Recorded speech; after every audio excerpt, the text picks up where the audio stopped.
श्रीमद् भागवत गीता में भगवान कृष्ण के उन उपदेशों का वर्णन है जो उन्होंने महाभारत युद्ध के दौरान अर्जुन को दिया था। गीता में दिए उपदेश आज भी उतने ही प्रासंगिक हैं और मनुष्य को जीवन जीने की सही राह दिखाते हैं। गीता में 18 अध्याय और 700 श्लोक हैं जिनमें धर्म के मार्ग का अनुसरण करते हुए सत्कर्म करने की शिक्षा दी गई है। जीवन की सभी दुविधाओं और समस्याओं का हल गीता में मिलता है। माना जाता है कि गीता के बातों का अनुसरण करने से जीवन बदल जाता है और व्यक्ति को हर काम में सफलता मिलती है। आइए जानते हैं श्रीमद् भागवत गीता के अनमोल विचारों के बारे में। गीता के अनुसार कठिन समय में जब मन से धीरे से आवाज आती है कि सब अच्छा होगा, वही आवाज परमेश्वर की होती है।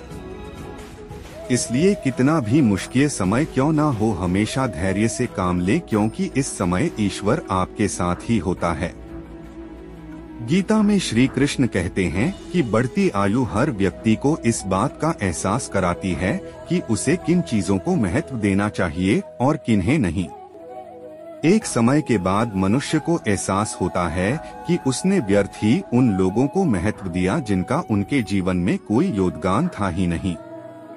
जब भी मन परेशान हो तो एक गहरी सांस लेकर अपने सारे कष्ट, दुविधाएं और परेशानी प्रभु के चरणों में समर्पित कर दीजिए, क्योंकि जीवन की सारी परेशानियां प्रभु के चरणों में आकर समाप्त हो जाती हैं। गीता में श्री कृष्ण कहते हैं कि हर व्यक्ति को अपने क्रोध पर काबू करना चाहिए। क्रोध आने पर व्यक्ति का खुद पर नियंत्रण नहीं रहता है और वो आवेश में आकर गलत काम कर बैठता है। गीता के अनुसार जीवन का कोई भी फैसला कभी भी क्रोध में आकर नहीं करना चाहिए, क्योंकि क्रोध में लिए गए फैसले अक्सर गलत होते हैं। इन फैसलों से व्यक्ति आगे चलकर बहुत पछताता है। इसलिए क्रोध आने पर भी खुद को शांत रखने का प्रयास करें। श्री कृष्ण कहते हैं, मनुष्य को उसके कर्मों के अनुरूप ही फल मिलता है, इसलिए परिणाम के बारे में सोचे बिना व्यक्ति को सिर्फ सही कर्मों पर ही ध्यान देना चाहिए। ते हैं भगवद गीता की 18 ज्ञान की बातें। आनंद मनुष्य के भीतर ही निवास करता है, परंतु मनुष्य उसे स्त्री में, घर में और बाहरी सुखों में खोज रहा है। श्री कृष्ण कहते हैं कि भगवान उपासना केवल शरीर से ही नहीं बल्कि मन से करनी चाहिए। भगवान का वंदन उन्हें प्रेम बंधन में बांधता है। मैं सभी प्राणियों को एक समान रूप से देखता हूँ। मेरे लिए ना कोई कम प्रिय है ना ज्यादा, लेकिन जो मनुष्य मेरी प्रेम पूर्वक आराधना करते हैं वो मेरे भीतर रहते हैं और मैं उनके जीवन में आता हूँ। श्रीमद् भगवद गीता में भगवान श्री कृष्ण ने कहा है कि मनुष्य को फल की इच्छा छोड़कर अपने कर्म पर ध्यान देना चाहिए, क्योंकि मनुष्य जैसा कर्म करता है उसे फल भी उसी के अनुरूप मिलता है। इसलिए व्यक्ति को अच्छे कर्म करते रहना चाहिए। क्रोध से भ्रम पैदा होता है, भ्रम से बुद्धि व्यग्र होती है और जब बुद्धि व्यग्र होती है तब तर्क नष्ट हो जाता है। जब तर्क नष्ट होता है तब व्यक्ति का पतन हो जाता है। जुआ, मदिरापान, परस्त्रीगमन, अनैतिक संबंध, हिंसा, असत्य, मद, आसक्ति और निर्दयता, इन सब में कलयुग का वास है। जन्म लेने वाले के लिए मृत्यु उतनी ही निश्चित है जितना कि मृत होने वाले के लिए जन्म लेना। इसलिए जो अपरिहार्य है उस पर शोक मत करो। अधिकारी शिष्य को सद्गुरु, अच्छा गुरु अवश्य मिलता है। श्री कृष्ण कहते हैं कि मनुष्य को अपने मन को बार बार समझाना चाहिए कि ईश्वर के सिवाय उसका कोई नहीं है।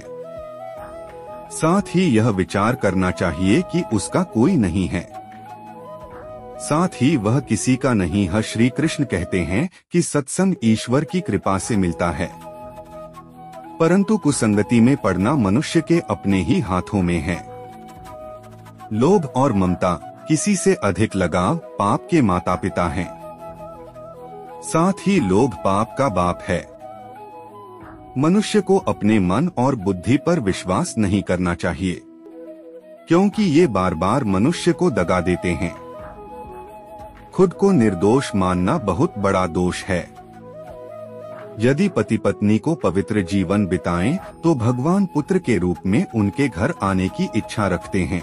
भगवान इन सभी कसौटियों पर कसकर जांच परख कर ही मनुष्य को अपनाते हैं। जिसने मन को जीत लिया है, उसने पहले ही परमात्मा को प्राप्त कर लिया है, क्योंकि उसने शांति प्राप्त कर ली है।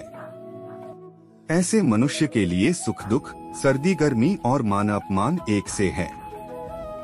न तो यह शरीर तुम्हारा है और न ही तुम इस शरीर के मालिक हो। यह शरीर 5 तत्वों से बना है, आग, जल, वायु, पृथ्वी और आकाश। एक दिन यह शरीर इन्हीं 5 तत्वों में विलीन हो जाएगा। मनुष्य का मन इंद्रियों के चक्रव्यूह के कारण भ्रमित रहता है, जो वासना, लालच, आलस्य जैसी बुरी आदतों से ग्रसित हो जाता है। इसलिए मनुष्य का अपने मन एवं आत्मा पर पूर्ण नियंत्रण होना चाहिए। मनुष्य को अपने धर्म के अनुसार कर्म करना चाहिए। जैसे विद्यार्थी का धर्म विद्या प्राप्त करना, सैनिक का धर्म देश की रक्षा करना आदि। जिस मानव का जो कर्तव्य है, उसे वह कर्तव्य पूर्ण करना चाहिए। श्रीमद् भगवद गीता की सदस्य टीम आपसे अनुरोध करती है कि यह वीडियो ज्यादा से ज्यादा शेयर करें ताकि ज्यादा से ज्यादा लोग इसे देखें। यदि आपको यह वीडियो अच्छी लगी हो तो वीडियो को लाइक और चैनल को सब्सक्राइब जरूर कर दें, क्योंकि हम यह पूरी मेहनत सिर्फ और सिर्फ आप लोगों के लिए कर रहे हैं। जय श्री कृष्णा। राधे राधे।